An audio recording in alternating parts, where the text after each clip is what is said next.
Allez, on est parti pour ce nouveau live. Du coup, c'est la 6e journée. On va attaquer la 6e journée aujourd'hui sur le Covid transition et dans cette évolution que je vous propose de faire à travers ces lives. Voilà, donc hop, le temps que tout le monde se connecte, je vais juste mettre un petit bonjour à tous, déclencher les commentaires possibles. Hop là, voilà. C'est parti. Bienvenue Valérie, bienvenue Marion. Voilà, n'hésitez pas à mettre vos commentaires pendant du coup le live. Et aujourd'hui, on va aborder un sujet qui est l'énéagramme. J'en ai parlé en formation, ça va être de revenir en tout cas assez facilement sur ce sujet. Gaël, j'ai dû mettre une petite veste parce que je suis sorti et cet après-midi, je crois que c'est 13 degrés. Donc il y a peut-être 20 degrés d'écart avec la Martinique. Ça marche. Ok. J'ai une connexion qui est moyenne de là où je suis. Sinon, je vais me décaler un peu. Hop. Le problème, c'est si je suis là. Hop. Voilà. Ça devrait être un peu mieux peut-être. On va voir. Ok, bienvenue Sébastien. Bonjour Anne-Sophie. Bonjour à Gaël également. Avec le soleil, là, c'est mi-ombre, mi-lumière. Le yin et le yang. Vous avez les deux parties réunies pour travailler sur l'énéagramme aujourd'hui. Bonjour Louisa, bienvenue. Salut Olivier. Voilà, on va donc travailler sur ce live comme je disais. Le but c'est vraiment d'aller vers une évolution personnelle pendant ce confinement. Travailler sur soi toujours dans un but d'évolution. Et pour ça, je vous propose de découvrir l'énéagramme. Je vais vous donner donc une première approche de l'énéagramme. On pourra aller plus en profondeur aussi dessus. Mais déjà là, dans cette vidéo, je vais vous présenter les 9 énéatypes, les 9 types de profils. Voilà, pour pas qu'on y passe 2 heures, je vais les survoler un petit peu assez rapidement. Mais comme ça vous permettra aussi, ce qu'il faut faire là, c'est de vous reconnaître dans un des schémas, d'essayer de vous reconnaître dans votre énéatype et aussi de voir vers lequel vous avez potentiellement évolué. Voilà, je m'explique. Ce qu'on verra, bienvenue Christine, sur l'énéagramme, c'est que vous aviez un énéatype quand vous aviez peut-être 20 ans, 15-20 ans, parce qu'on est avec notre énéatype, il y a une part d'inné et une part d'acquis. C'est-à-dire qu'il y a une part d'inné, en fait votre énéatype, votre premier énéatype est inné, mais il va se révéler avec certaines expériences de la vie, certaines choses que vous allez entendre. Oh, la Guadeloupe également. Bienvenue Piaf. Salut Cécile également. Cécile, c'est pas la Guadeloupe, on est plutôt dans le Lot. Et Gilles, la Martinique. Bienvenue à tous. Voilà, comme dit Gaël, il fait super beau là. On a du ciel bleu tous les jours. Je pense que ça fait râler les gens qui ne peuvent pas, qui n'ont pas d'extérieur ou pas de jardin, et de se dire voilà, il a plu pendant tout cet hiver et à partir du moment où il a fait beau, on se retrouve confiné. Salut Cédric et bienvenue à toi aussi. Donc voilà, et je dis bienvenue également à tous ceux qui vont regarder le replay ce soir, plus tard, comme il y en a pas mal qui m'ont témoigné justement de regarder le replay quand ils sont plus au calme le soir. Super, allez, on va attaquer. Du coup, aujourd'hui, le thème que je vous ai préparé, qui m'a été demandé par une personne que j'apprécie beaucoup, et il m'a dit, ben voilà, tu traiterais pas de l'énéagramme aujourd'hui? Et j'ai dit, tiens, en même temps qu'il me disait ça, je lui posais la question, est-ce qu'il y a un sujet que tu aimerais qu'on aborde? Voilà, et donc la question a été sur l'énéagramme. Alors qu'est-ce que l'énéagramme? Déjà on va commencer avant ça, mais juste avant que vous démarriez, il y a un peu de vent, alors j'espère que vous m'entendrez bien quand même, sinon je me mettrai à l'abri du vent. On ne va pas hésiter à le dire, je m'écarterai du vent. Voilà. Je vous invite quand même d'abord à partager le lien, le live, pour que tout le monde puisse en profiter, et même si c'est en replay, que vos amis puissent en profiter plus tard. Ça pourrait être marrant pour eux justement de découvrir un petit peu l'énéagramme, et vous pourrez les questionner ensuite, leur dire alors, tu t'es vu dans quel énéatype? Voilà, parce que là du coup ils auront la chance en une seule vidéo de pouvoir se trouver eux dans un énéatype, mais aussi de trouver leurs amis, leurs parents aussi, c'est intéressant de voir est-ce que vos parents ont le même énéatype que vous, en tout cas est-ce que l'un des parents, voilà. Et puis la personne avec laquelle vous vivez, si vous êtes en couple, là c'est assez rigolo de voir, vous allez comprendre maintenant ce qui vous rapproche et aussi ce qui vous sépare. Bienvenue Claude. Allez, on est parti. Du coup, l'énéagramme, c'est en fait un moyen finalement de pouvoir classifier les différents types de personnalités. L'énéagramme va se porter sur 9 grands profils qu'on va identifier à travers 3 centres principaux. C'est-à-dire qu'il y a 3 centres et dans chacun de ces centres, il y a 3 profils, 3 énéatypes. C'est comme ça qu'on les appelle. Ces 3 centres sont les centres instinctifs, centre mental, centre instinctif, centre émotionnel et centre mental. Vous verrez que dans ces centres, on les utilise tous les 3, mais naturellement, il y en a un qu'on va privilégier. On va privilégier soit le centre instinctif, soit le centre émotionnel, ou soit le centre mental. Et donc, en fonction de celui que vous privilégiez, et il y en a un que vous reniez un peu au départ, eh bien vous allez du coup comprendre votre évolution, ce que vous allez aller chercher à travers chacun de ces mécanismes, de ces fonctionnements que vous aurez à travers l'énéagramme. La difficulté dans l'énéagramme, il y a 2 grosses difficultés. La première, c'est que on ne peut pas savoir quand quelqu'un fait quelque chose, se dire bah voilà, il est tel énéatype. C'est possible, mais c'est très risqué. Ce que l'on peut faire par contre en numérologie, et je vous ai dit dans un prochain live, je vous parlerai également de numérologie. Pourquoi c'est difficile? Ça m'embête un peu d'être ombre et lumière. C'est pas que je voudrais être que lumière, mais quand même, si, peut-être un peu. Voilà. Je trouve que c'est quand même mieux comme ça, même si vous avez un beau portail derrière qui est magnifique. Voilà. Vous me dites, hein, si jamais la voisine regarde les vidéos en cachette, surtout vous me le dites. Je vais la cacher. Allez, je reprends. Donc j'en étais sur l'énéagramme. Ouais, en fait, le risque, si vous voulez, c'est que on peut faire la même chose, tous, mais on ne le fera pas pour les mêmes raisons. Et c'est vraiment ça qui va différencier l'énéagramme. Arriver à trouver l'énéatype d'une personne, c'est ce pourquoi elle le fait. Qu'est-ce qui fait qu'elle fait ce qu'elle fait? D'accord? C'est qu'est-ce qui la motive à faire ça? Et vous verrez qu'on peut avoir 2 personnes, par exemple, qui veulent avoir un poste à responsabilité dans une entreprise, mais ils ne vont pas chercher la même chose. Il y en a un qui voudra de la reconnaissance, il y en a un qui voudra du succès, il y en a un qui voudra une forme de sécurité, etc. Il y a plein de raisons qui vont faire qu'une personne, que plusieurs personnes, pourraient avoir envie d'atteindre le même objectif. Donc ce n'est pas l'objectif que l'on va regarder, mais c'est vraiment qu'est-ce qui les motive à aller chercher cet objectif-là. Donc, on va regarder ça et je vais vous définir les 9 profils types et vous verrez que du coup vous retrouverez automatiquement dans un des profils. La deuxième difficulté, alors la première c'était la motivation, c'est qu'est-ce qui fait la motivation de la personne, et la deuxième grande difficulté de l'énéagramme, c'est de voir qu'il y a un énéatype quand vous naissez, quand vous grandissez, et après cet énéatype, à un moment donné vous avez fait le tour. Si vous êtes bien intégré, vous avez pris du recul avec tout ça, et il est possible que vous cherchiez à agrémenter votre vie avec un peu plus de diversité, un peu plus de nouvelles choses. Donc si c'est le cas, eh bien, à l'âge où vous aurez fait suffisamment ce travail, vous aurez pris du recul sur ce qu'on appelle la compulsion égotique, voilà, que je vais vous expliquer tout à l'heure, je vais vous présenter, eh bien à ce moment-là, vous allez vous diriger vers un autre énéatype.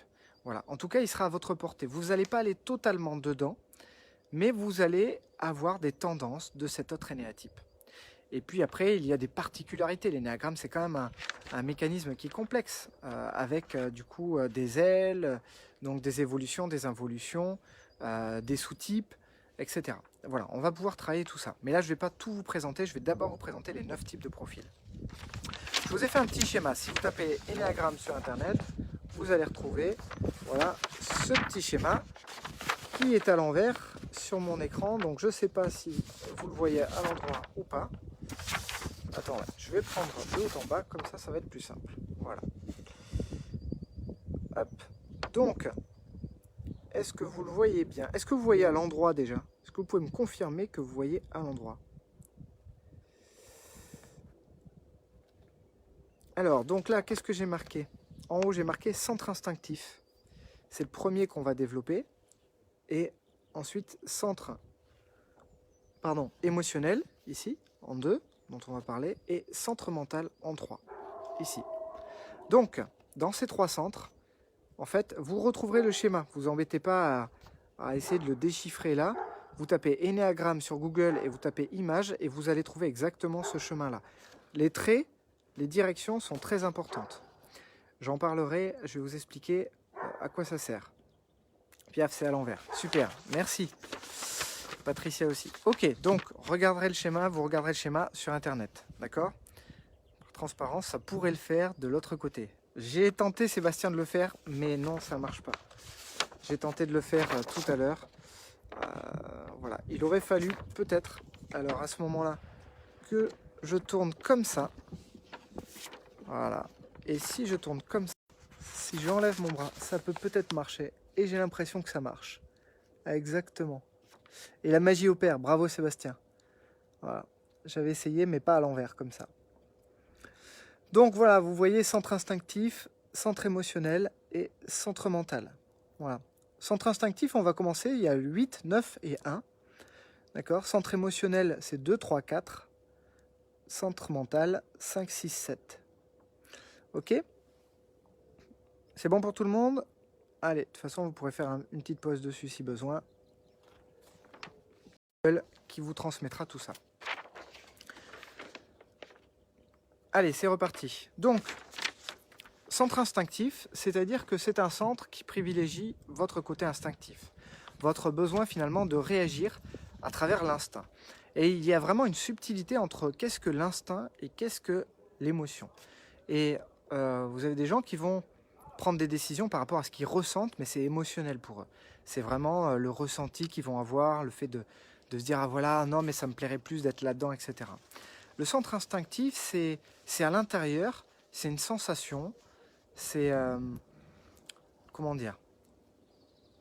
C'est une conviction, le centre instinctif. C'est une conviction de quelque chose à l'intérieur de soi qui dit « Voilà, c'est ça qu'il faut faire. » On n'est pas dans l'émotion, mais on est vraiment dans la conviction. Salut Olivier, bienvenue.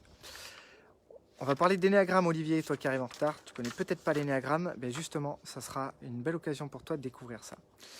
Donc je disais, centre instinctif, c'est vraiment une forme de conviction que l'on peut avoir à l'intérieur. La survie va être très importante, ainsi que les besoins primaires, manger, dormir, essentiellement. Voilà, il y a la survie. On va commencer par l'énéatype 8, qui est le premier du centre instinctif. On va donc faire 8, 9 et 1. L'énéatype 8, c'est la quête de force et c'est la quête de pouvoir. L'évitement de la faiblesse. L'énéatype 8, il ne supporte pas la faiblesse. Il a besoin de pouvoir systématiquement montrer qu'il est fort et qu'il est quelqu'un qui peut avoir du pouvoir, que c'est un leader. C'est quelqu'un qui a un besoin de leadership et de diriger. L'énéagramme, quand on voit l'énéatype 8, si c'est quelqu'un qui est jeune, il peut être encore dans sa compulsion égotique. Parfois, on voit que certains adultes le sont encore. Mais au bout d'un certain moment, ça se voit plus difficilement parce qu'ils sont plus subtils, parce qu'ils sont un peu plus dans l'émotion, parce qu'ils sont un peu plus dans l'altruisme.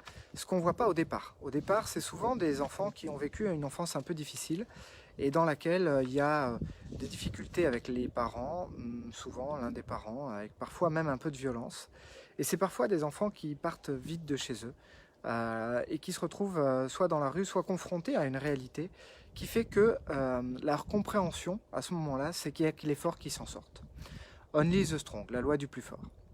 Donc vraiment, l'énéatype 8, lui, va chercher à trouver le moyen de survivre.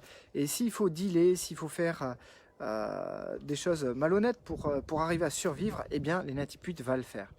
Et il ne voudra surtout pas se retrouver dans la faiblesse, situation qu'il a vécue par le passé. Et donc, il va absolument chercher à être un leader. Pour ça, il va chercher à s'imposer systématiquement. Donc, il va passer en force. Et vous les voyez, les énéatypes 8, c'est assez simple, c'est qu'ils ont besoin de prendre de la place et de recueillir l'attention pour avoir le pouvoir pour diriger. Donc, dans une même pièce, il ne peut pas y avoir deux leaders. Eux, ce n'est pas un suiveur. Ce n'est pas des suiveurs. Donc, quand ils sont dans une pièce, eh bien, si jamais ils ont envie d'aller dans une direction, ils vont tenter de manipuler un petit peu le groupe avec finesse, c'est toujours fait avec finesse, pour les emmener vers un objectif précis. D'ailleurs, un membre de ma famille qui est énéatype 8, quand j'ai vu qu'il était énéatype 8, m'a dit « Tu connais bien la phrase de Napoléon, il faut faire d'un intérêt personnel un objectif commun ». Et j'ai retrouvé cette phrase chez beaucoup d'énéatypes 8 qui était vraiment dans cette idée-là. Donc, il faut orienter les foules parce que c'est là que j'ai envie d'aller et donc c'est comme ça que je vais les orienter. Supporte pas la faiblesse, c'est vraiment parce qu'il y a eu cette sensation de faiblesse dans l'enfance et qui va faire que c'est un ancrage. À chaque fois que l'inconscient va voir dans une situation, en particulier quelqu'un qui va vivre une faiblesse, ça va lui être insupportable. Il va devoir agir comme un sauveur, il va venir s'imposer et surtout s'il y voit une injustice. Donc il sera très sensible à la justice, mais surtout à l'injustice, il ne supportera pas l'injustice. Ça c'est quelque chose qui le mettra hors de lui et qui le poussera à agir. L'énéatype 8, c'est quelqu'un qui va agir dans la colère. C'est-à-dire qu'il peut être là, calme, mais par contre, dès qu'il est face à une injustice ou une situation de faiblesse, si lui, vous le traitez de faible, la colère va monter à l'intérieur de lui et son mécanisme à lui, c'est d'extérioriser la colère. C'est vraiment comme ça qu'il le fait, il l'extériorise, il explose, et en explosant, il fait une démonstration de force, ce qui va impressionner les autres et qui va lui permettre de pouvoir prendre un leadership. Donc voilà, ils ont deux tendances dans leurs difficultés, l'énéatype 8, c'est la manipulation et la paranoïa. La paranoïa, en ce moment, avec ce qui se passe sur le Covid-19, vous avez tous les énéatypes 8, tous les énéatypes 8 qui sont sortis un petit peu de leur petite maison où ils étaient tranquillement installés, et c'est les premiers à vous vanter la théorie du complot. Voilà, les complotistes. Alors ça, ils adorent, parce qu'ils ont toujours l'impression qu'il se trame quelque chose derrière leur dos. Donc ils seront toujours là, comme ça, à veiller sur leurs arrières. En Guadeloupe, d'ailleurs, j'ai vu un jeune énéatype 8 qui disait que lui, dès qu'il rentrait dans une pièce, il regardait tout de suite les sorties de secours, les échappatoires qu'il potentiellement pouvait avoir. Donc, on sera vraiment là-dedans, dans un énéatype 8. Et puis après, il y a une évolution, ce qu'on verra après, hein, le 8 évolue vers du 2. D'ailleurs, je vais vous donner un exemple de 8, vous avez l'abbé Pierre qui était dans du 8, et l'abbé Pierre, si vous regardez bien, c'était un altruiste. Le 2, je vais vous présenter tout à l'heure, l'altruiste. Mais il ne supportait pas l'injustice et la faiblesse. Et donc, du coup, il a décidé de mettre sa force au service des autres. Gaël me demande s'il y a une corrélation avec le 8 en numérologie.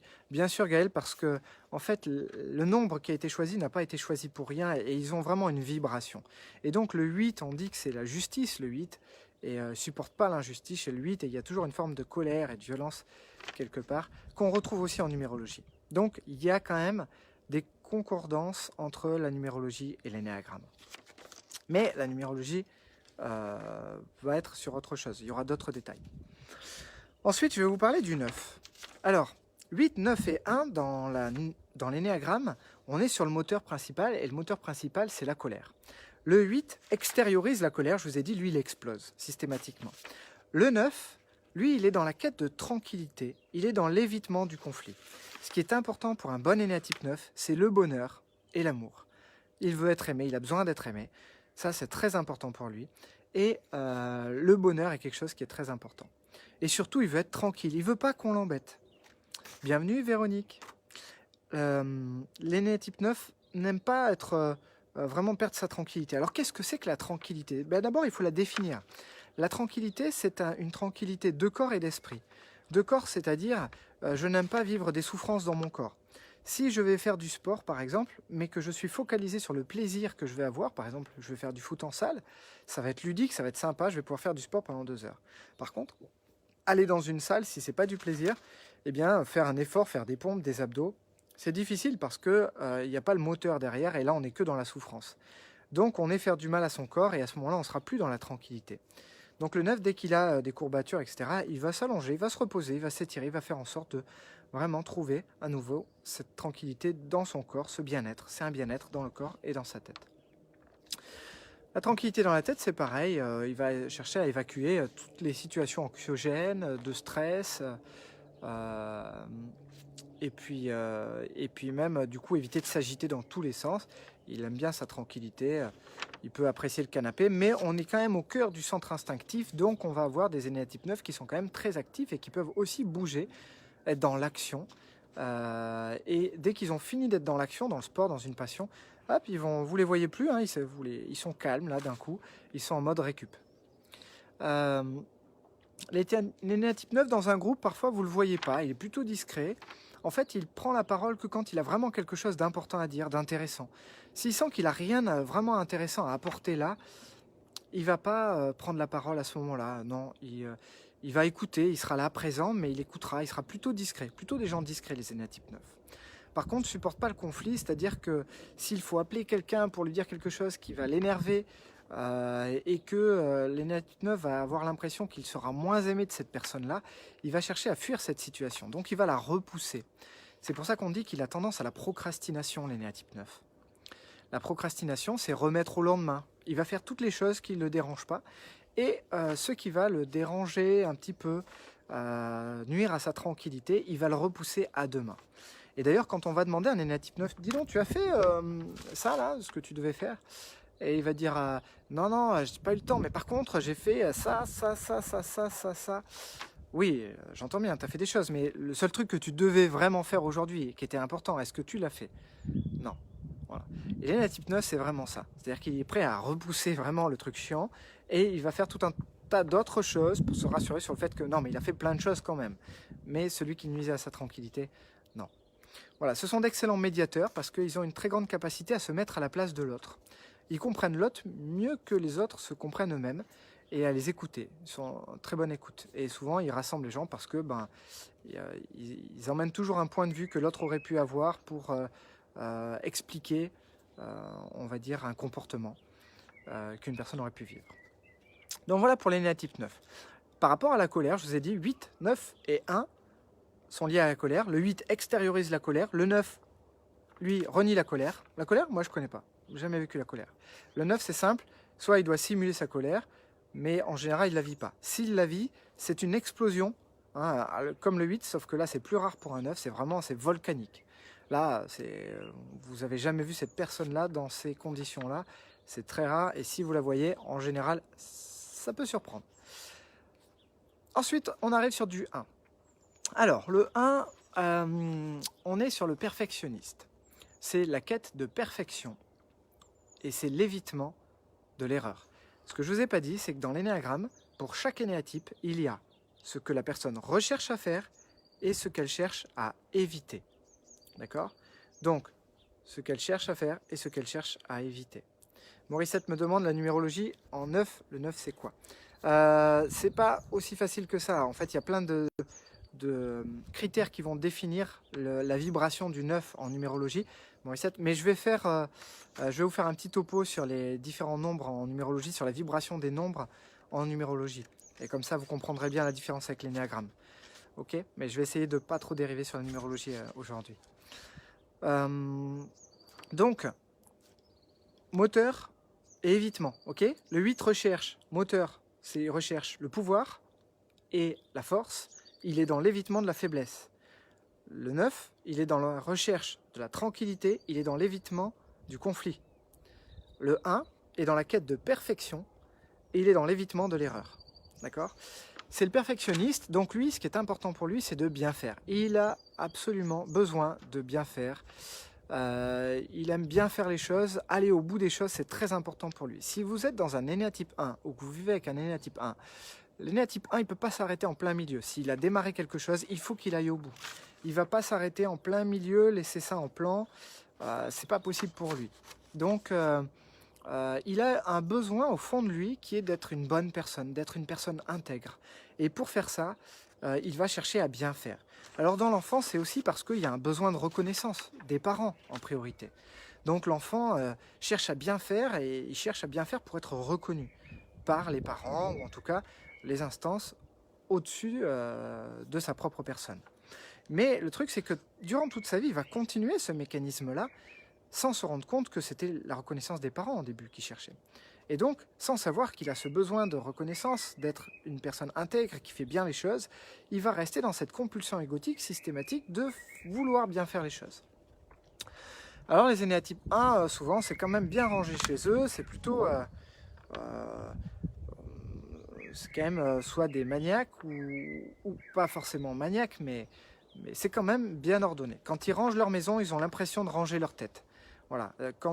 Pour vous faire une différence avec le 9, par exemple, l'énéatype 1, quand il arrive chez lui, même s'il est parti un week-end complet, que du coup il est fatigué, quand il rentre et qu'il voit si la maison, il y a du bazar dedans, il va falloir qu'il range et qu'il nettoie la maison avant de se reposer.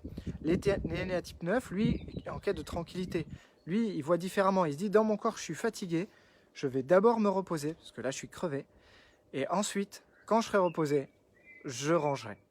C'est la subtilité entre le 9 pardon, et le 1. J'ai fait le premier de l'an avec un ami, il y a des années de ça, et il était 5 h du matin, alors je suis un énéatype 9 pour le coup, quête de tranquillité, évitement du conflit, et un copain à lui était énéatype 9 aussi, on a dormi dans son salon, sur le canapé.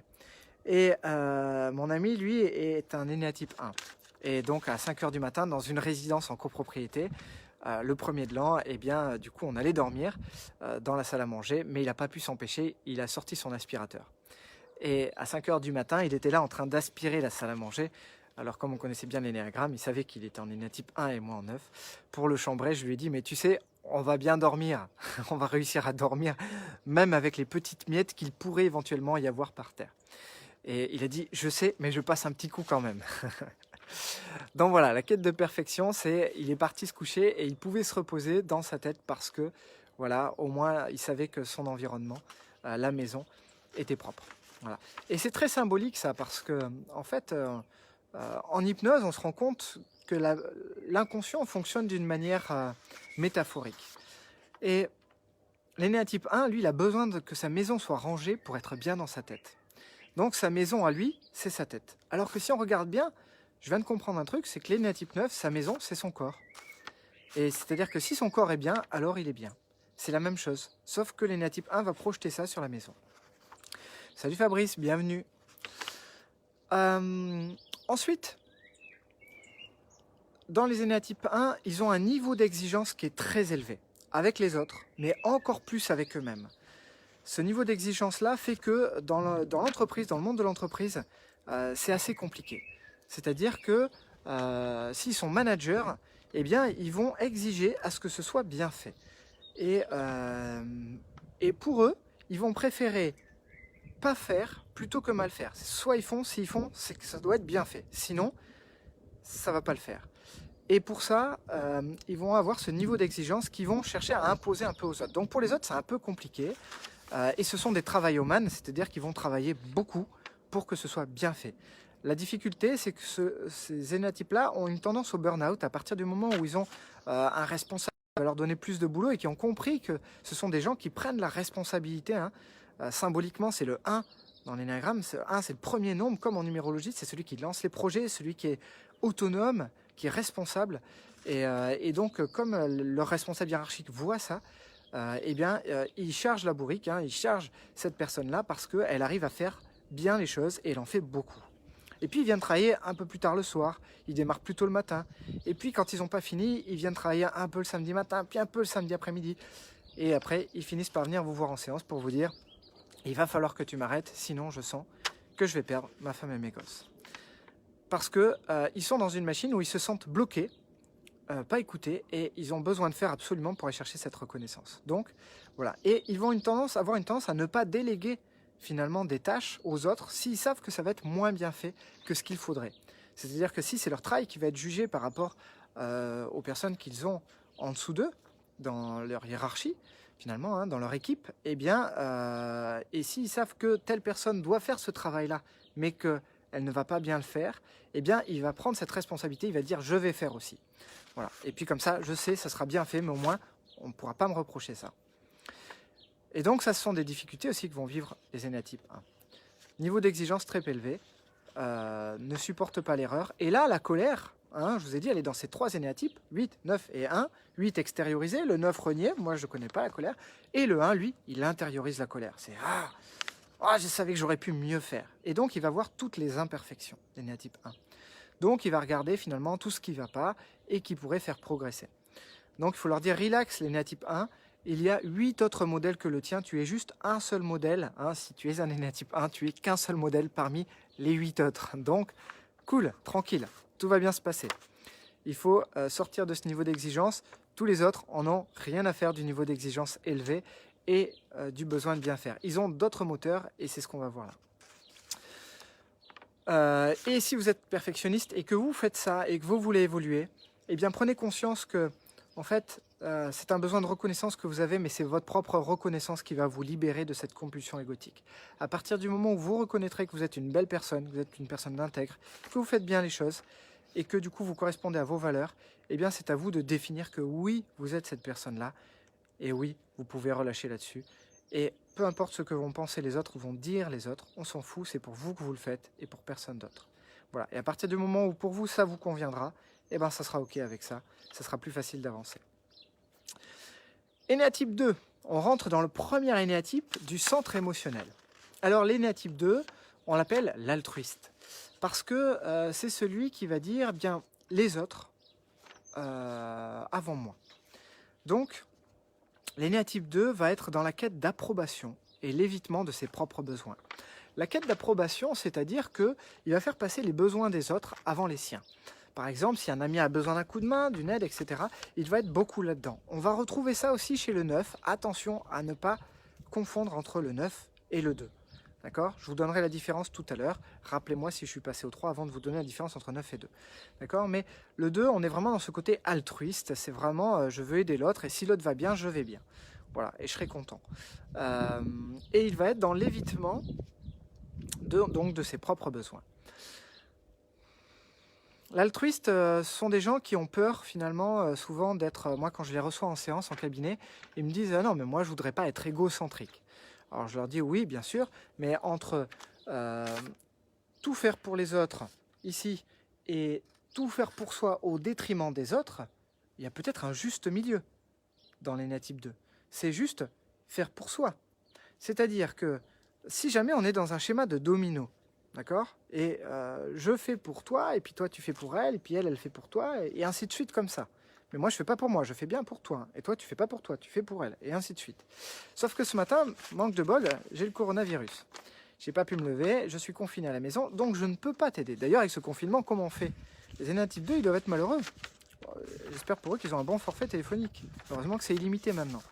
Parce que sinon, pour eux, c'est très compliqué, parce qu'ils se réalisent dans la quête d'approbation, plutôt l'évitement de leurs propres besoins à eux, et donc d'aider les autres à ce moment-là.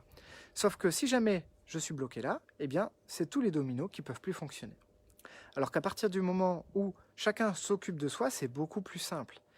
Ça ne veut pas dire qu'on ne peut pas aider les autres, mais quand on va aider les autres, on va le faire de manière plus altruiste, sincère, plus réelle. Je vous donnerai cette subtilité après.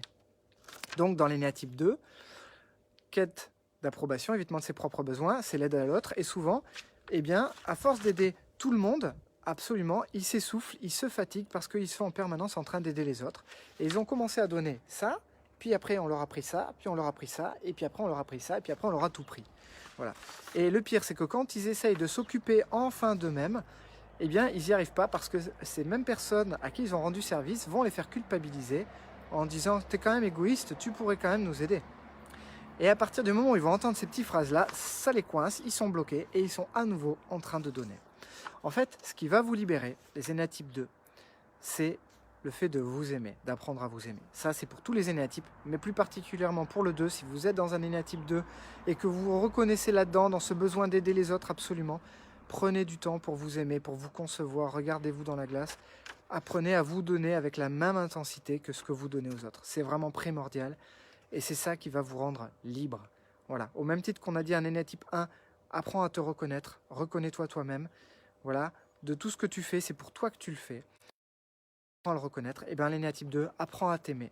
Voilà. Et si toi tu es bien dans ce que tu fais, dans tes choix, ben prends du plaisir, fais des choses pour toi, choisis. Et il y a une difficulté dans l'énéatype 2, même dans le 9 d'ailleurs.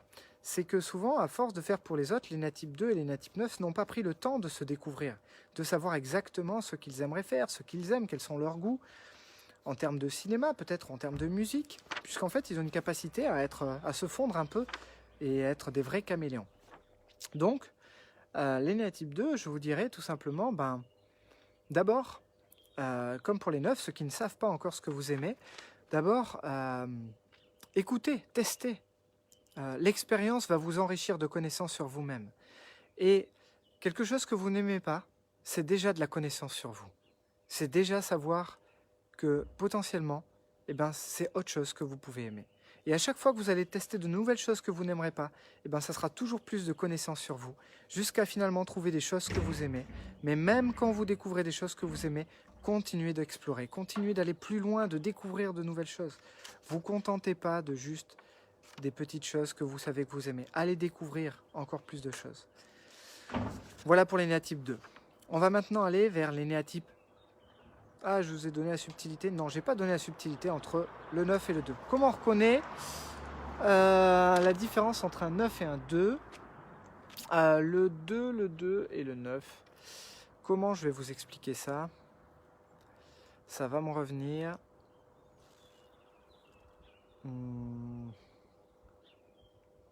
Le 9 a une énergie, qui est calme. Le 2 aussi, hein, mais le 9 a une énergie qui est calme. Il va être vraiment dans l'évitement du conflit. Le 2, quand ça va pas, il va aller vers du 8. Il va avoir un petit côté parano qui peut ressortir avec de la colère. Ça, c'est quand ça va vraiment pas. Une colère qui peut ressortir.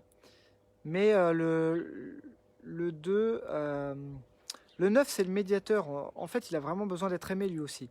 Donc c'est vraiment le point commun entre les deux. Mais le 9, on est vraiment dans la quête de tranquillité, le bonheur et l'amour. L'amour va être très important pour lui, et le bonheur surtout.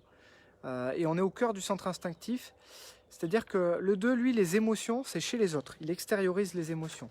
Le 9 n'est pas forcément dans les émotions, c'est pas forcément quelqu'un de très bavard. Là, vous pouvez dire que je suis bavard, mais c'est parce qu'il y a un sujet qui m'intéresse et que je vais partager. Voilà. Mais le 9 va plutôt être dans une énergie plutôt tranquille, plutôt calme, plutôt discret également. Le 2 va pouvoir l'être, mais il a besoin vraiment un peu plus de se réaliser et d'aider l'autre, donc il va vraiment donner plus de sa personne dans l'aide à l'autre. Voilà, c'est vraiment par là qu'on va pouvoir le voir.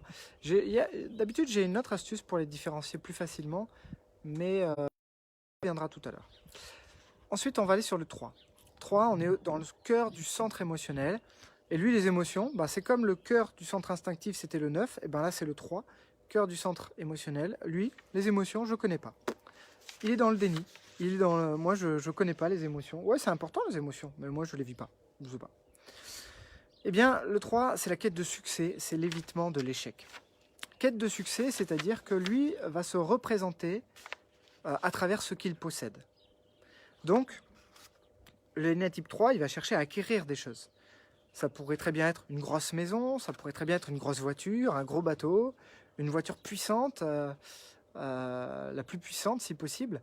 Ça pourrait être aussi une femme, hein, la plus belle femme. Il faut que je possède quelque part. Hein. Être en couple, ça pourrait être possédé. Hein. Faut que je sois avec une femme qui soit la plus belle. Voilà. Donc on est vraiment dans une forme de possession. Et en fait, c'est parce qu'il ne sait pas gérer son identité. Voilà. Et donc, dans l'identité du 3, eh bien, c'est si je possède, alors je serai reconnu. Alors, c'est bon, j'aurai réussi ma vie. Voilà, le succès sera vraiment ça. Donc, très rapidement, quand vous rencontrez un énéatype 3, si ça claque pas sur lui, c'est possible que ça claque pas forcément sur lui. Mais par contre, très rapidement, vous saurez qu'il a une grosse maison, il a un gros bateau et aussi une grosse voiture. Il y a vraiment ce besoin-là de succès et de communiquer à travers ça. Voilà, c'est je suis ça. Donc je suis la grosse voiture, la grosse maison et le gros bateau. Voilà. Et, ou alors je suis, il va vous donner un poste, si c'est par un poste, un grade que du coup il s'est représenté ou qu'il a réussi en tout cas à se réaliser, non pas matériellement parce qu'il n'a pas pu financièrement, mais par contre qu'il s'est réalisé par rapport à un grade, il va se présenter directement avec ce grade-là. Voilà. Je parle dans des forces armées par exemple, ou police, ou gendarmerie ou autre. Ou même un statut dans une chef d'entreprise, un PDG par exemple, va pouvoir dire voilà je suis PDG, et là il va avoir besoin de se présenter en tant que titre. Voilà, j'ai acquis un titre, je suis ce titre-là. Donc voilà, si c'est un titre, attention à la chute quand du coup le titre, quand il y a la retraite, parce que parfois arrivé à la retraite, et bien là il y a une dévalorisation qui se fait et là il y a un départ direct en dépression. Olivier, on va pas tenir le timing de 30 minutes hein, aujourd'hui avec l'énéagramme, c'est assez complet. Olivier, Cast, je parle. Pas Olivier Arnaud. Énéatype 3. Énéatype 3, on va avoir des gens qui ont quand même un franc-parler. Hein. Donc, faut pas les juger au premier abord parce que quand vous les écoutez, franchement, ça peut faire mal aux oreilles. Vous verrez qu'ils ne ménagent pas les gens et leurs idées. Quand ils ont une idée, bon, c'est comme ça. Voilà. Et ils l'affirment, peu importe que ça pourrait te révolter, ça pourrait te blesser, rien à faire. C'est comme ça, la réalité est comme ça, et elle est brutale, et lui il te la donne d'une façon assez brutale aussi, sans filtre. C'est vraiment ça, sans filtre. Mais c'est quelqu'un qui, par contre, si tu as des bons arguments, il va être capable de revenir sur ce qu'il a dit. Il va être capable. Donc, il va écouter. Donc, il te livre brut ce qu'il pense. Mais par contre, si tu lui démontres par A plus B qu'en fait, non, il se trompe, il va dire « Ah ouais, ok, t'as raison ». Donc, en fait, c'est pas quelqu'un de mauvais ni de têtu. Au contraire, c'est quelqu'un qui a des bons fonds. Il y a beaucoup de générosité dans l'énéatype 3. Hein. Même sur les gens qui sont dans la possession, mais ils peuvent être très généreux. Et ils peuvent avoir des belles choses aussi. Il y aura une différence entre l'énéatype 1 et le 3, parce que les deux peuvent avoir des choses, sauf que l'énéatype 1 ne supportera pas une micro-rayure sur quelque chose qu'il vient d'acheter, il ramène tout de suite en magasin, ça va déclencher la colère. Le 3 est matérialiste dans le fait qu'il a besoin de posséder pour exister, c'est comme ça qu'il existe. Il pourrait avoir une Ferrari, une Lambo, une Porsche, elle pourrait être sale à l'intérieur, ils s'en foutent en fait. Ce qu'il faut, c'est juste qu'on sache qu'il a une Porsche, une Ferrari, etc. D'ailleurs, j'ai un ami qui du coup est en énéatype 3 et j'adore voir les photos quand il poste il nous poste l'annonce du Bon Coin que du coup de la Ferrari qu'il va acheter sur laquelle il se tâte en ce moment voilà, ou quand il vient de l'acquérir. Et j'adore parce que c'est vraiment atypique de l'énéatype 3 et c'est une personne que j'adore, hein, que j'aime beaucoup dans mes amis, que je vois très peu, mais et qui est vraiment d'une grande générosité. Et qui a toujours été présent, en tout cas quand j'ai eu besoin, même quand on se voyait peu. Donc c'est vraiment une personne que j'apprécie. Mais j'adore voir ces mécanismes-là de l'énéatype 3. Ça me fait toujours beaucoup rire et j'adore ça. Donc voilà, donc apprenez à découvrir ces personnes-là, au-delà de ce franc-parler. Allez les découvrir plus en profondeur et vous verrez que vous allez découvrir vraiment une belle personne avec beaucoup de générosité. Ensuite, on arrive dans l'énéatype 4. L'énéatype 4, on est dans la quête d'intensité et d'authenticité. Alors juste pour finir avec le 3, hein, le 3 c'est quand il a bien évolué au bout d'un certain moment, quand il n'a plus besoin de démontrer que ça y est, il a du succès, etc. Il rentre dans une forme de tranquillité. Par contre, il n'est pas du tout dans l'évitement du conflit. Hein. Ça, le conflit, lui, il gère, pas de souci, il met les pieds dedans, pas de problème. Allez, je reviens au 4. 4, donc je vous ai dit quête d'intensité, d'authenticité, il est dans l'évitement de la banalité. Alors le 4, c'est le poète. Lui, ce qu'il aime voir, c'est le beau. Il aime voir le beau en chaque chose. Et par contre, il ne négocie pas avec le beau. Hein. C'est lui qui va vous dire « Ah non, ça c'est moche. » Voilà. Mais lui, il a une façon très particulière, finalement, de concevoir la beauté. Même sa façon de s'habiller. Hein. Vous reconnaissez les 4 parce qu'ils sont assez atypiques. Dans leur façon de s'habiller, ils peuvent être avec des jeans troués, ils peuvent être avec des trucs un peu bariolés. Parce qu'ils veulent être différents des autres. Ils ne veulent pas être comme tout le monde, les énéatypes 4. Donc pour eux, c'est important de se démarquer, de ne pas être comme tout le monde, de ne pas être banal. Et en fait, ils vont chercher à vivre à chaque fois avec leurs émotions. Donc ils vont consulter leurs émotions systématiquement quand il y a un projet, quand on leur propose quelque chose. Et ils vont se dire « Waouh, j'aimerais bien faire ça ». Ils peuvent être jaloux de quelqu'un même, mais pour les émotions que l'autre va vivre. Pas pour ce qu'il possède, mais pour les émotions qu'il va vivre. Il va se dire « Ah là là, moi je ferais bien ça ». L'énéatype 4, il est un peu on-off, hein. Il est un peu blanc ou c'est noir, quoi. C'est-à-dire qu'il peut être là, souriant, gentil, etc. Machin. Mais s'il y a un truc qui l'agace, il peut péter une durite. Et alors là, c'est la colère qui se met en place. Voilà. Et il va partir dans sa colère et il envoie tout balader. On va vraiment retrouver ça dans l'énéatype 4. C'est assez rigolo d'ailleurs. Et là, il peut avoir un franc-parler, hein, alors que ce sont des gens adorables, super souriants, généreux. Voilà, et qui sont d'excellents artistes ou parfois même commerciaux parce que ils sont tellement dans l'émotion avec les gens qu'ils ont un univers à eux tout seuls et à ce moment-là ils vont se vendre très facilement en fait. Les gens les aiment bien. Vous trouvez ça chez Énéatype 4. Alors lui, les émotions, il les vit, hein, c'est à l'intérieur. Je vous ai dit, hein, dans l'émotionnel. Le 2 extériorise les émotions, c'est-à-dire les émotions, c'est les autres qui les vivent, pas moi. Le 3, moi, je ne sais pas ce que c'est. Il renie les émotions. Et le 4, il les intériorise. Ah, moi, les émotions, je les vis.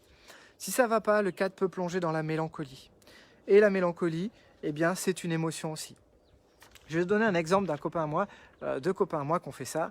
Le premier, qui est un énéatype 4, qui du coup s'est séparé de ça. Il avait beaucoup d'amis autour de lui, hein, dont moi, c'est un ami très proche, avec qui j'étais associé à l'époque. Et qui, du coup, un jour, quelques semaines après, me dit que du coup, ça allait pas à cette période, voilà, au moment où ça a été compliqué avec sa femme, et qu'en fait, il a dormi dans sa voiture. En fait, à ce moment-là, au moment où il me dit ça, il est en train de vivre sa mélancolie. Il la revit. Et parce que c'est une émotion qu'elle est là et ça lui fait plaisir de la revivre quelque part. C'est une difficulté, mais il revit ça. Alors qu'il sait qu'il y a plein d'amis autour de lui qui lui auraient ouvert la porte, et moi le premier.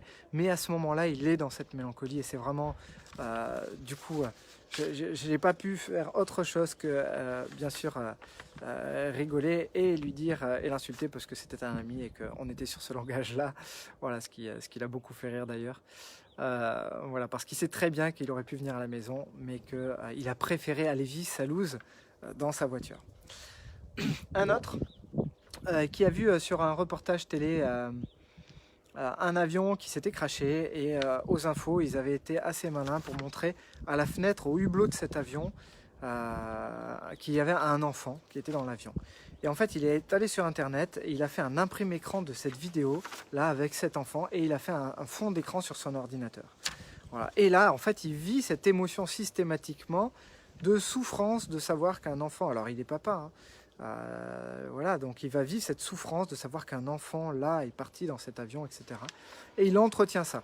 Bon, vous verrez dans le mille, hein, bien sûr. Après, il a développé une petite phobie de l'avion. Il est venu me voir après pour la phobie de l'avion.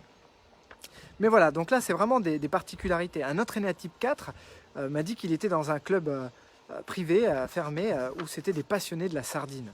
Oui, vous avez bien entendu, ce sont des passionnés par la sardine. Donc, en fait, ils se regroupent et ils se retrouvent en petit comité une fois par mois et ils se font découvrir des nouveaux goûts sur la sardine. C'est vraiment un truc qui est vraiment atypique et on peut vraiment que se laisser surprendre par les énéatypes 4 et leur créativité, vraiment leur imaginaire. Donc, voilà, la difficulté pour les énéatypes 4, c'est vraiment de se disperser. Ils peuvent avoir une tendance à dispersion, comme ils vont dans leurs émotions à droite, à gauche, et bien parfois ils peuvent se perdre et ne pas arriver à aller au bout des choses. Et donc avoir plein de choses qui sont commencées là, et d'être du coup un peu sollicité par les autres en disant bah attends, tu t'es engagé là, mais du coup il faut que tu finisses. Et il dit ouais mais je suis là, mais en même temps il est tellement sur d'autres plans que c'est une difficulté pour eux. Donc leur travail à eux c'est ok. Bien sûr, on peut aimer plein de choses, mais il faut redéfinir les priorités, il faut redéfinir ce qui est important pour toi et essaye d'aller au bout des choses. Essaye de ne pas penser au reste, parce que si tu penses au reste, et si tu penses, du coup, si tu ouvres trop les portes aux opportunités extérieures, eh bien, tu vas te perdre dans trop d'opportunités. Et du coup, tu n'iras plus dans ta réalisation d'aller au bout des choses. Voilà, donc c'est apprendre à aller au bout des choses. Ça va être important pour un énéatype 4. Voilà. Énéatype 5, on rentre dans le centre du centre mental. Donc là, le centre mental, qu'est-ce que c'est que le centre mental? Il y a un point commun. Donc dans le centre émotionnel, vous avez compris, c'était les émotions et aussi la gestion de l'identité quelque part. Centre mental, pardon, qu'on est dans la connaissance. Et en fait, on se rend compte dans le centre mental que le monde extérieur est perçu comme dangereux dans les trois centres, dans les trois énéatypes du centre mental. Alors, d'abord, on a le centre, l'énéatype 5, qui est la quête de connaissance et l'évitement du vide intérieur. Alors attention, c'est pas parce que vous aimez vous enrichir de connaissances de temps en temps, que vous aimez lire ou tout ça, que vous êtes automatiquement un énéatype 5. Non, moi je suis un énéatype 9, j'adore apprendre des nouvelles choses, mais n'oubliez pas que c'est pas ce que font les gens qui sont importants, mais ce pourquoi ils le font. Et vous verrez que l'énéatype 5, il le fait pour éviter, lui, d'être vide à l'intérieur de lui. Il ne supporte pas ce vide. Donc, il a besoin de se remplir de connaissances pour combler ce vide. On a des énéatypes 5 qui se disent qu'ils ont l'impression d'avoir été bêtes à un moment donné dans leur enfance. Ou alors, désolé pour le petit vent qui bouge, hein, ça me fait danser, mais je danse pas, c'est l'écran qui bouge. Voilà. Petite blague, ça vous réveille en même temps. L'aîné à type 5 donc peut avoir des parents qui leur ont fait comprendre que c'était important dans la vie d'avoir de la connaissance. Voilà. Et vous allez comprendre aussi que ceux qui sont nés à type 8, il y a un trait vers le 5, et vous verrez que le savoir, c'est le pouvoir. Donc le 8, quand il va pas bien, il descend dans la connaissance, il apprend plein de choses, et là, il se dit qu'il a le pouvoir à nouveau. Donc il peut diriger. Le 5, lui, c'est quelqu'un qui va acquérir de la connaissance, tout le temps, c'est pour lui super important, et pour pas se sentir vide. Ce sentiment de vide là va faire qu'il y a un schéma de comparaison avec les autres. Donc, vu qu'il y a cette comparaison, il faut absolument que du coup je sois quelqu'un qui ait de la connaissance. Il faut donc que je montre cette connaissance. Mais attention, si je la montre, c'est pour exister, c'est pour montrer que moi je connais, moi je suis, moi je sais. Voilà. Par contre, si ça n'a aucun intérêt, il ne donne pas sa connaissance. Certains ENA type 5, j'ai vu également dans certaines phases, pas bien intégrées, hein, c'est pas tout le temps, hein, les ENA type 5 peuvent être très bien intégrés, j'ai vu de belles personnes en ENA type 5, mais j'en ai vu aussi moyennement intégrées et qui étaient dans le fait de dénigrer les autres ou de ne pas partager leur savoir pour garder leur connaissance. Ils avaient l'impression que si jamais ils donnaient leur connaissance, ils perdent quelque chose. Alors que d'autres qui sont très à l'aise avec ça vont transmettre sans aucun problème. Parce qu'ils savent que du coup la connaissance se partage et qu'ils ne perdent rien à ce moment-là. D'ailleurs, moi je suis en train de vous partager mes connaissances, et ça gratuitement, et je n'ai pas l'impression de perdre quelque chose. Je ne me dis pas que je perds quelque chose. Au contraire, je gagne à vous enrichir. C'est comme ça que je le perçois, à vous partager cette connaissance. Donc l'ENA type 5 va vraiment peut-être là-dedans. Il peut avoir peur de la mort aussi, et cette peur de la mort va faire que du coup il va chercher à avoir systématiquement plus de connaissances et transmettre cette connaissance-là. Ensuite, transmettre ou pas, hein. Transmettre c'est vraiment si jamais il est à l'aise avec ça, hein. Sinon il va pas la transmettre. Il va transmettre pour montrer qu'il a de la connaissance. Donc vous verrez des gens qui vont prendre leur pied à vous montrer que eux ils connaissent, eux ils savent, eux ils sont ci, eux ils sont là. Et parfois ça peut être assez désagréable. Mais comprenez bien que c'est un besoin pour eux d'exister, c'est une façon d'exister. Et que du coup en faisant ça, c'est un besoin de se rassurer finalement. Voilà, donc vous formalisez pas là-dessus. Et puis s'ils sont comme ça, laissez-les faire. Et vous y reviendrez quand ils auront un peu plus évolué. J'ai un copain quand j'avais 20 ans qui me disait systématiquement cette phrase. Et quand il essayait toujours de garder un côté mystérieux, et il me disait toujours « tu peux pas comprendre ». Et moi, en bon ENA type 9, qui avait une grande capacité à me mettre à la place des autres, à les comprendre, ça m'énervait d'entendre cette phrase-là.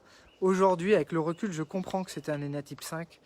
Et voilà, je l'ai revu quelques années après, et il avait encore malheureusement ces mécanismes-là de dénigrer les autres pour exister. Alors ça, ils sont pas tous, c'est pas parce qu'ils dénigrent qu'ils sont 5, hein, attention, pas confondre. Mais ce besoin d'exister par la connaissance peut les emmener à dénigrer les autres. Mais tout ENA type peut dénigrer les autres, hein. Ça rassure. Allez, je bascule dans le 6. Le 6, c'est la quête de sécurité et c'est l'évitement de la déviance. Alors le 6, c'est subtil. Le 6, parfois, il peut se reconnaître à travers le 3, à travers le 9. Vous ne les voyez pas, ils sont tranquilles dans des groupes, ils disent pas grand-chose. Parfois, quand un groupe est dans une formation, ils sont là, ils sont discrets, ils disent rien. On a l'impression qu'ils sont presque éteints parfois. Mais attention, il faut se méfier de l'eau qui dort. Le 6, il y a un sacré caractère derrière cette tranquillité, derrière cette mer calme. Il y a un océan, il y a une tempête derrière. Et je peux vous dire que le 6, s'il se met en colère, ça ne va pas être joli non plus. Et il peut avoir une petite tendance à la paranoïa aussi et à la manipulation, tout comme le 8. Donc le 6, il est assez fin pour percevoir les autres. Il est subtil, lui, dans sa compréhension de l'autre, et il a besoin de sécurité. Et cette sécurité, c'est partout, hein. C'est affectif, c'est financier, c'est dans tous les domaines. Mais affectivement parlant, il ne va pas supporter la trahison. Le 6, c'est vraiment quelqu'un qui va être dans attention, quoi. Faut pas me trahir, quoi. Souvent, il y a une blessure de rejet avec le 6. Le 6, il a du mal à s'aimer. Donc, du coup, il va chercher les gens, les personnes avec lesquelles il va pouvoir se sentir en sécurité. S'il ne se sent pas en sécurité, ça ne va pas le faire. Si vous trahissez un 6, plus de son, plus d'image. Du jour au lendemain, il vous a rayé, il vous a bloqué sur Facebook, dans son téléphone, partout, mais vous n'existez plus. Impossible de le joindre, vous ne savez pas où il est, il a disparu de la nature. Les énatypsis ont tendance à faire ça. Voilà, ils se coupent, ils partent. Voilà. D'ailleurs, petit lien aussi avec la numérologie, hein, c'est en fait on dit qu'en numérologie, le 6 il a une tendance à prendre pour soi. Il a une susceptibilité. Je dirais que le 6 en énéagramme a ce même mécanisme de susceptibilité. L'énéatype 7, on est dans la quête de diversité et on est dans l'évitement de l'enfermement. Le 7, il ne supporte pas s'enfermer quelque part. Et je vous ai dit hier, pour ceux qui étaient là sur la vidéo d'hier, le 7, lui, c'est vraiment l'optimiste et c'est l'épicurien. Donc tous les 7 sont optimistes par nature. Ils voient le bon, tout ce que les personnes ont de bon en elles, le fond, ouais, mais ils ont un bon fond, ils vont toujours voir quelque chose de positif dans les gens, ou même dans les situations. Ils aiment bien voir le côté positif des choses, systématiquement, et c'est ça qui va les aider aussi à être optimistes, à être actifs ou énergiques dans leur vie. Vous verrez que les 7 ont beaucoup d'énergie, hein. C'est vraiment une énergie qui bouge, et ils aiment bien s'enrichir de connaissances aussi, les 7. Comme pour le 5 d'ailleurs, ils aiment bien aller chercher de la connaissance, également dans leur interaction sociale. Socialement, ce sont des gens très très bons, les énéatypes 7. Je modélise beaucoup les 7 dans leur façon d'être socialement, commercialement parlant aussi, leur façon de communiquer, je les trouve très bons. Parce qu'ils ne sont pas dans le jugement. Donc du coup, ils ne vont pas vous mettre une étiquette en disant « Ah ouais, mais toi, tu es comme ça ». Voilà, le 5 pourrait faire ça. Le 5 pourra mettre une étiquette, pas le 7. Le 7 ne mettra pas d'étiquette. Lui dira non, non, moi je ne supporte pas les étiquettes. Me mets pas une étiquette, j'en veux pas. Et d'ailleurs, il ne va pas en mettre aux autres. L'énéatype 7, si tu es un énéatype 7, eh bien, tu es curieux des gens atypiques. Tu es intrigué par les gens atypiques. Ça t'intrigue et tu as envie de découvrir pourquoi ils sont atypiques, pourquoi ils sont différents des autres. Mais c'est aussi parfois et souvent parce qu'on a dit de toi que tu étais atypique. Donc, tu aimes bien aller découvrir ça. Parfois, c'est aussi sauver un peu des âmes un peu perdues. Et du coup, l'énéatype 7, comme il aime bien les découvrir, ça. Donc, il a cette curiosité quand même, l'énéatype 7. Hein. On va remarquer, autant il y en a qui sont discrets, comme le 9, qui ne parle pas du tout ou très peu. Le 2, le 7, c'est quand même un énéatype qui parle. Et qui peut être dans le fun. Le fun, surtout s'il a une aile en 6, le fun, c'est vraiment un mot qui leur parle. Ouais, il faut que ce soit fun. Et si c'est pas fun, ils vont faire en sorte que ça le devienne à nouveau. Donc, on va vraiment retrouver ça chez ces énéatypes-là. Et en fait, ils se perdent dans... Donc hier, Gaël m'a dit, mais du coup, quand on est un peu trop touche à tout, c'est peut-être qu'on ne s'est pas trouvé. Et comme c'est fort possible, eh bien, tu verras que le 7, il aime cette diversité. Et cette diversité, c'est sa richesse à l'énéatype 7. C'est-à-dire qu'il y a une grande numérologie. Le 7, il est dans l'apprentissage, dans la connaissance.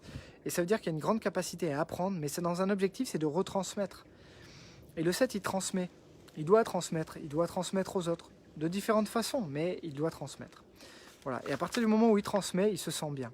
Et du coup, il va transmettre certaines choses. Et si ce qu'il a à transmettre, eh ben, ça y est, il l'a transmis, ou il trouve qu'il a envie de transmettre autre chose, eh ben, il va apprendre d'autres choses. Voilà. Donc, il faudra prendre conscience de ça, apprendre plus de choses, et vraiment aller plus loin dans le fait de retransmettre. Voilà. L'énéatype 7, vous le lancez sur un sujet, il plonge dedans.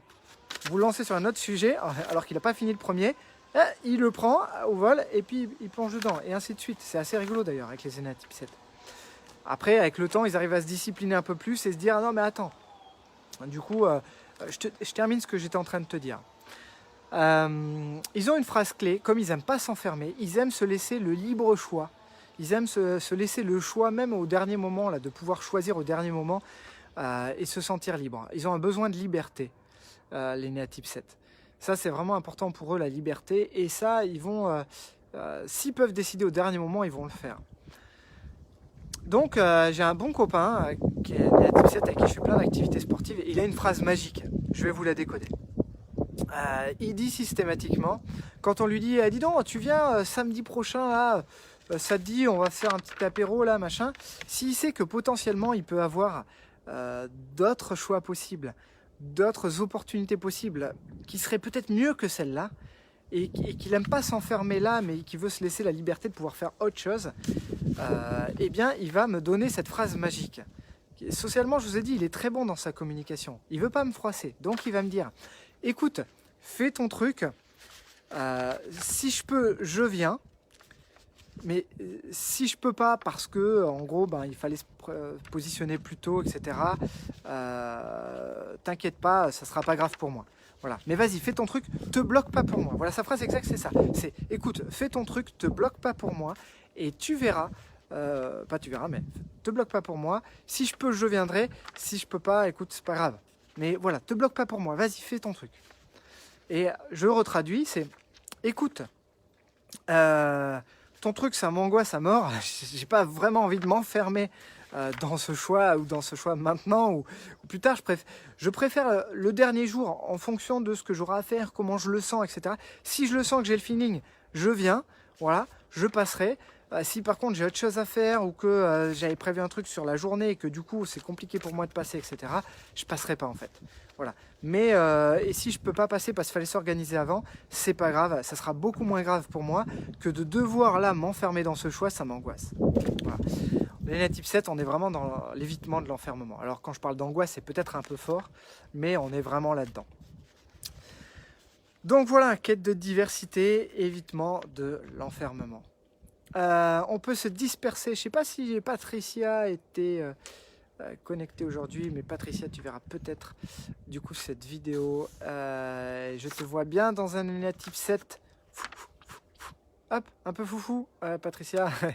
et même du coup, voilà, pendant la séance, donc se recentrer sur une seule chose, c'est-à-dire la diversité, c'est super. C'est riche. D'ailleurs, notre monde est riche de par sa diversité. Hein. Je suis le premier à dire que la richesse de ce monde, c'est sa diversité. Donc soyez différents, assumez votre diversité, votre côté atypique, votre particularité, votre singularité, exprimez-la, parce qu'elle est là pour servir ce monde, et c'est ça qui le rend plus riche. Ne cherchez pas à vous conformer à ce monde ou plutôt à un idéal, mais soyez plutôt vous-même et affirmez ça, ça rendra vraiment le monde plus riche. Par contre, sachez trouver les personnes qui sauront apprécier votre richesse. Voilà, et les situations. Donc voilà, si vous êtes dans cette diversité, apprenez aussi à bien faire les choses, à aller au bout des choses, à vous concentrer sur une seule chose, tout en vous enrichissant de plusieurs choses. Voilà. Ah Laura, bienvenue Laura, bien sûr que ça te parle, tu m'étonnes que ça te parle le 7. Si tu m'avais demandé, je te l'aurais dit Laura. Donc voilà, le mouvement Patricia, le mouvement, le sport, la nature, bien sûr Patricia, il y en a partout. Notre esprit est attiré partout, on a envie de tout découvrir, de tout connaître.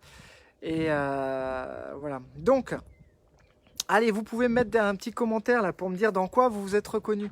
S'il y en a que je connais, je pourrais vous confirmer ou pas votre énéatype. Et pour certains, vous allez me dire, ouais, c'est bizarre, je me suis reconnu dans plusieurs ou même un peu dans tous. Oui, c'est vrai. Vous avez pu vous reconnaître dans plusieurs. Salut Jean-Daniel, bienvenue, et Louisa également. Mais posez-vous la question, quand j'avais 20 ans, qu'est-ce qui me motivait? J'étais motivé par quoi? Est-ce que vous étiez 8, quête de force, de pouvoir? J'étais un leader, c'est moi qui dirige. Je m'impose et j'explose dans la colère. Évitement de la faiblesse, je supporte pas. Est-ce que j'étais 9, quête de tranquillité, évitement du conflit, besoin d'être aimé des autres, s'adapter à l'autre, un vrai caméléon? Est-ce que j'étais 1, quête de perfection, bien faire les choses, supportais pas faire des erreurs, voilà, un niveau d'exigence très élevé. Est-ce que j'étais 2, ce qui était important c'était l'autre, que l'autre soit bien et que lui rendre service systématiquement, rendre service à l'autre, aider l'autre. Je gérais pas mon identité ni mes émotions, je m'aimais pas. 3, quête de succès. Du coup, est-ce que vous étiez dans ouais, moi il faut que je sois là, que j'ai ça, du coup que je réussisse avec un franc-parler, là pas peur du conflit du tout, hein. On a un franc-parler, on va dire les choses, voilà, et je réussis coûte que coûte. Par contre, je ne supporte pas l'échec. D'ailleurs, l'Enéatype 3 dont je vous ai parlé, avec ses Ferrari, il a créé une boîte et il avait un slogan sur la voiture, c'était marrant. Je ne vais pas citer le nom de sa boîte, mais le slogan qu'il avait marqué, c'était marqué « La maison n'accepte pas l'échec ». L'apostrophe E-C-H-E-C. Et c'est trop drôle quand vous découvrez l'énéagramme, vous vous dites mais c'est marrant, en fait, voilà, parce que c'est moteur, c'est recherche, le succès, évitement, l'échec, supporte pas l'échec. Et lui il dit la maison n'accepte pas l'échec. Je trouvais ça assez drôle. Est-ce que vous étiez 4 atypiques dans l'intensité, l'authenticité, pas être comme tout le monde, évitement de la banalité. Vous étiez dans les émotions, voir le beau en chaque chose, un peu le poète. Voilà. Et vous explosiez un peu dans votre colère, parfois. Est-ce que vous étiez 5, besoin de connaissance, ce peur du vide, sentiment de vide à l'intérieur, peur du monde, et se rassurer, se sécuriser avec de la connaissance. 6, quête de sécurité, évitement de la déviance, peur de la trahison, peut-être dans une blessure de rejet, avec un niveau d'exigence aussi, un perfectionnisme dans du 6.